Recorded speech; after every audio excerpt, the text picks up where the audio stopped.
2023 সালে ভারতীয় দর্শন থেকে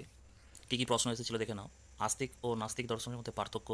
চার্বাকগণকে জড়বাদী বলা হয় কেন, ভূত চৈতন্যবাদ কি, স্যাদবাদ কি সংশয়বাদ, জৈন মতে সতের লক্ষণ কি, ভবচক্র কি, পঞ্চস্কন্ধ কি, আলয় বিজ্ঞান কি, মাধ্যমিক মতে শূন্য কি, মহর্ষি গৌতমকে অনুসরণ করে প্রত্যক্ষের লক্ষণ দাও,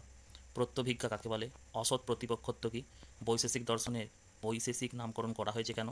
অভাবত্ব জাতি নয় কেন, আর মূর্ত দ্রব্য বলতে কী বোঝো। 5 নম্বরে এসেছিল চারবাগ নীতিতত্ত্ব বিষয়ে সংক্ষিপ্ত পরিচয় দাও, সপ্তভঙ্গি নয়, বৌদ্ধ দর্শনের সৌতান্ত্রিক সম্প্রদায়ের মূল বক্তব্য, অনুমিতির ক্ষেত্রে পরামর্শের ভূমিকা, সংযোগ এবং সমবায়ের মধ্যে পার্থক্য, দেহাত্মবাদের সপক্ষে চারবাগদের যুক্তি। 10 নম্বরে এসেছিল প্রতীত্ব সমুৎপাত শব্দের অর্থ কী, বৌদ্ধ প্রতীত্ব সমুৎপাত তত্ত্ব আলোচনা করো, জৈন অনেকান্তবাদ ব্যাখ্যা ও বিচার করো, সন্নিকর্ষ বলতে কী বোঝো, ন্যায় মতে বিভিন্ন প্রকার লৌকিক সন্নিকর্ষ আলোচনা করো, অভাব বলতে কী বোঝো, বৈশ্বিক সম্মত বিভিন্ন প্রকার অভাবের আলোচনা করো।